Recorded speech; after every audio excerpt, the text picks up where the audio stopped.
Halo teman-teman, kembali lagi bersama saya Latifianto. Selamat datang di channel ini, sebuah channel yang akan selalu membahas, mengkaji, atau menghadirkan diskusi mengenai informasi atau kajian-kajian terbaru mengenai perkembangan sepak bola kita, sepak bola nasional, utamanya Timnas Indonesia.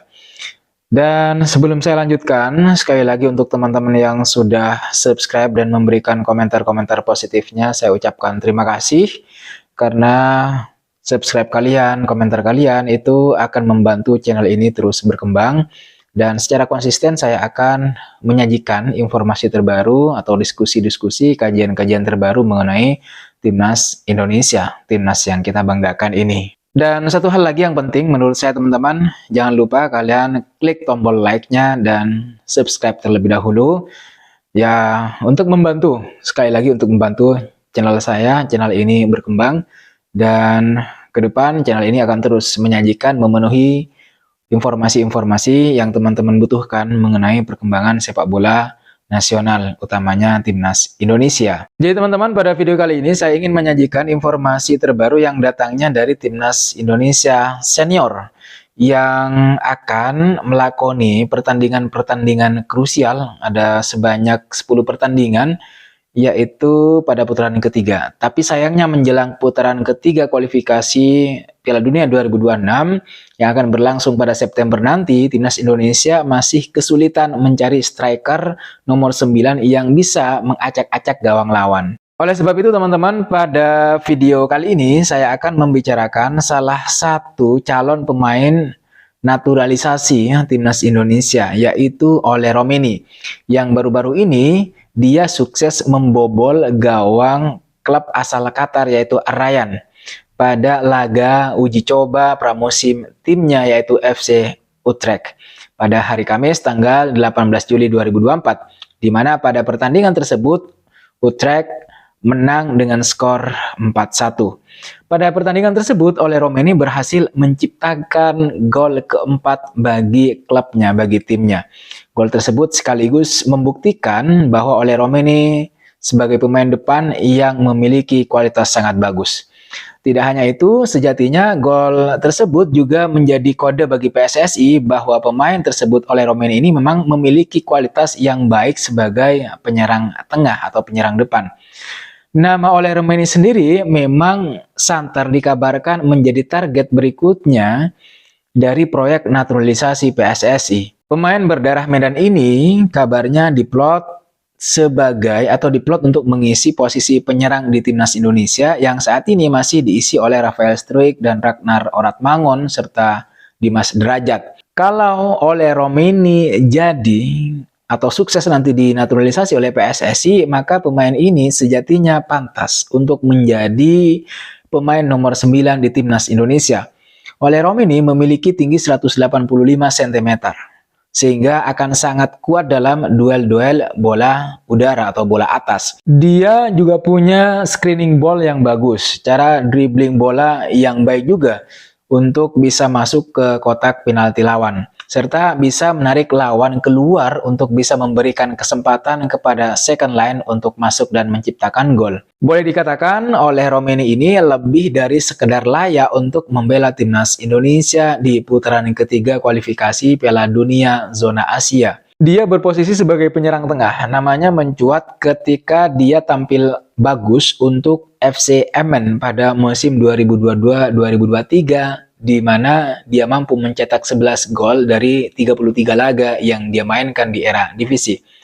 Musim lalu, Ole Romeni mencetak hat-trick ke gawang Heerenveen yang diperkuat Tom Haye. Ini mengindikasikan bahwa pemain yang satu ini, artinya Ole Romeni ini punya naluri mencetak gol yang cukup bagus.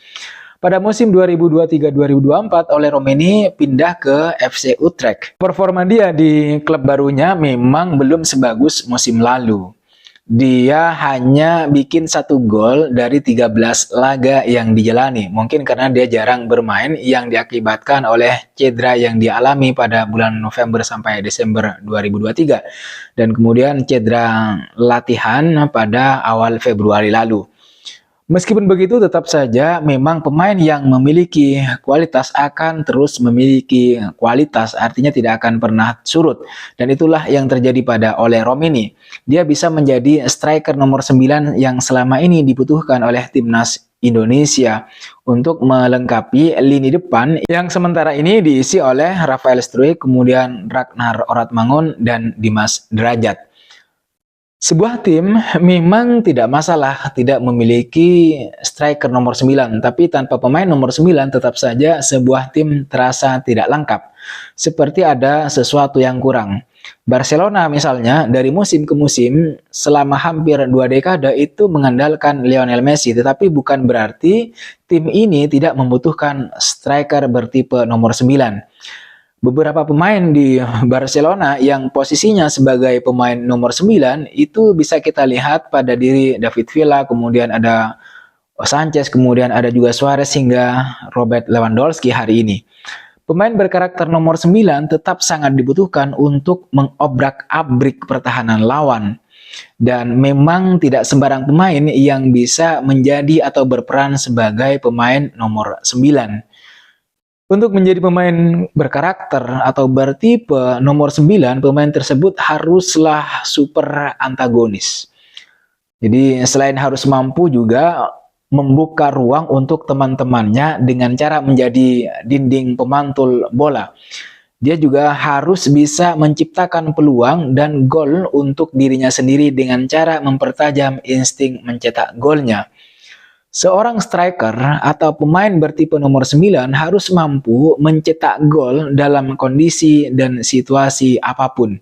Dia harus mampu mencetak gol dalam ruang-ruang bebas maupun ruang-ruang sempit yang dia punya.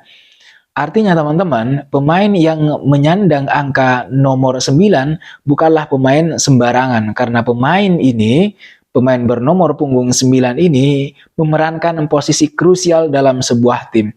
Dia dipercaya dengan tugas berat yaitu mencetak gol. Tidak melulu mendapatkan umpan. Pemain nomor 9 pun dapat bergerak memancing bek lawan untuk kemudian membuka peluang bagi rekan setim untuk mencetak gol.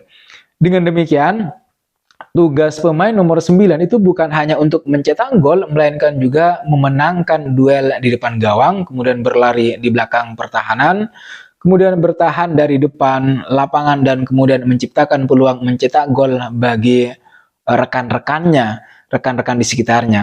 Pemain nomor 9 itu adalah mereka yang ditugasi menciptakan peluang sekaligus gol bagi tim. Di era modern ini, pemain-pemain atau penyerang bertipe nomor punggung 9 ini bisa kita lihat misalnya dalam diri Suarez. Ya, Luis Suarez dulu di Barcelona, sekarang di Inter Miami.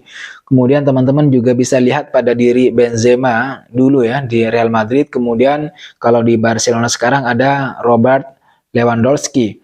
Kemudian ada Haaland di Manchester City. Mereka adalah para pemain nomor punggung 9 yang harus ditiru atau dicontoh bagi para pemain tengah, pemain depan yang ingin memiliki karakter bermain nomor 9. Oleh sebab itu teman-teman, pemain dengan tipe nomor punggung 9 itu kita harapkan ada pada diri Ole Romini yang sampai saat ini memang santer diberitakan akan dinaturalisasi oleh PSSI. Apalagi sebagaimana kabar yang muncul dari manajer tim nasional yaitu Pak Sumarji yang mengatakan bahwa Ole Romini itu menjadi salah satu pemain depan yang menjadi target dan sudah masuk dalam daftar pemain yang akan dinaturalisasi oleh PSSI gitu. Oleh karenanya PSSI harus bergerak cepat untuk membungkus pemain yang satu ini, karena walau bagaimanapun timnas Indonesia sedang membutuhkan sosok penyerang nomor punggung 9, sosok penyerang yang ganas di area kotak penalti lawan. Ole Romini sepertinya akan menjadi jawaban dari pertanyaan kita selama ini gitu ya. Siapa pemain yang kira-kira bisa menjadi penyerang nomor 9 di tubuh timnas Indonesia saat ini? Dulu mungkin kita punya Christian Gonzalez atau Alberto atau Beto Gonçalves. Tapi saat ini praktis kita hanya mengandalkan Rafael Struijk dan Ragnar Oratmangun. Meskipun kita juga punya Dimas Derajat sebagai pemain nomor punggung 9, tapi pergerakannya di area kotak penalti lawan itu masih mudah terbaca dan bahkan terkesan kurang antagonis pemain ini. Kita doakan saja semoga PSSI sukses menaturalisasi oleh Romeni untuk melengkapi puzzle yang kurang di dalam tubuh timnas Indonesia saat ini. Kita benar-benar sedang membutuhkan seorang striker bertipe nomor punggung 9 untuk mengarungi putaran ketiga kualifikasi Piala Dunia 2026 zona Asia.